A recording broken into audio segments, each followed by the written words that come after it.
दोस्तों, legal and legal में एक बार फिर से आपका स्वागत है। बॉम्बे उच्च न्यायालय द्वारा आईसीआईसीआई बैंक के सीईओ चंदा कोचर और उनके पति दीपक कोचर की गिरफ्तारी को अवैध घोषित करार दिया गया है। पहले मैं आपको यहां बता दूं कि 23 दिसंबर 2022 को चंदा कोचर और उनके पति को सीबीआई द्वारा गिरफ्तार कर लिया गया था। यह गिरफ्तारी वीडियोकॉन कंपनी को 1875 करोड़ रुपए के लोन देने के मामले में की गई थी। सीबीआई ने पाया था कि 1875 रुपए का जो लोन दिया गया है उसमें कोई घोटाला हुआ है। चंदा कोचर की गिरफ्तारी क्यों की गई? चंदा कोचर की गिरफ्तारी का कारण सीबीआई द्वारा यह बताया गया कि वह जांच में उचित सहयोग नहीं दे रही है, इसलिए उनको गिरफ्तार किया गया था। हालांकि उसी दिन चंदा कोचर द्वारा उच्च न्यायालय में अर्जी दाखिल की गई अपनी गिरफ्तारी के खिलाफ जमानत के लिए और उनको अंतरिम जमानत दे दी गई थी। यह गिरफ्तारी तब हुई जब चंदा कोचर और उनके परिवार अपने बेटे की शादी की तैयारी में लग रहे थे। आज बॉम्बे उच्च न्यायालय ने कहा कि चंदा कोचर की गिरफ्तारी कानून का दुरुपयोग है, शक्तियों का दुरुपयोग है। उच्च न्यायालय ने कहा कि बिना दिमाग लगाए और कानून का उचित सम्मान किए बिना चंदा कोचर व उनके पति की गिरफ्तारी धारा 41A के प्रावधानों को पूरा नहीं करती है। यह नियमित गिरफ्तारी की गई है जिसकी आवश्यकता नहीं थी।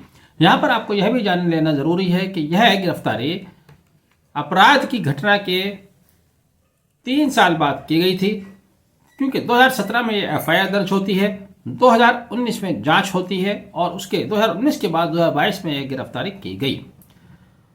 बॉम्बे उच्च न्यायालय ने अधिकारियों को लताड़ पिलाते हुए चंदा कोचर उनके पति दीपक कोचर की गिरफ्तारी को अवैध तो घोषित कर दिया, लेकिन यहाँ पर एक बड़ा गंभीर सवाल ये पैदा होता है कि चलिए, चंदा कोचर का मामला था, उन्हें उच्च न्यायालय से राहत मिल गई, लेकिन जिन मामलों में लोग उच्च न्यायालय तक नहीं जा पाते और इस तरह की बेवजह की गिरफ्तारियों जेलों में ठूस दिए जाते हैं, क्या उसके लिए जिम्मेदार अधिकारियों को उनकी कोई नैतिकता या उनकी कोई जिम्मेदारी का एहसास कराया जाएगा या नहीं? उच्च न्यायालय ने अपने आदेश में यह कह देना कि उसकी गिरफ्तारी गैर कानूनी थी, आज के दौर में पर्याप्त महसूस नहीं होती है। जमीनी स्तर पर देखा जाए, सिर्फ अधिवक्ता ही नहीं बल्कि आम लोगों में भी इस तरह की बातें उठ रही हैं, इस तरह की मांग उठ रही है कि जो पुलिस अधिकारी, जो जांच एजेंसियां जानबूझकर इस तरह की गड़बड़ी करती हैं, जिसकी वजह से किसी की आज़ादी में व्यवधान पैदा होता है, जो उसको अनुच्छेद 21 द्वारा दिया गया है, जो व्यक्ति की अपनी एक इमेज टार्निश होती है, उस सब के लिए दोषी अधिकारियों को भी जिम्मेदार ठहराया जाना चाहिए। उनके ऊपर आप आर्थिक दंड लगाएं या उनको भी कस्टडी का एहसास कराएं कि जेल क्या होती है, तब लगेगा कि यहाँ हम न्याय को सही तरह से लोगों के सामने रख पा रहे हैं।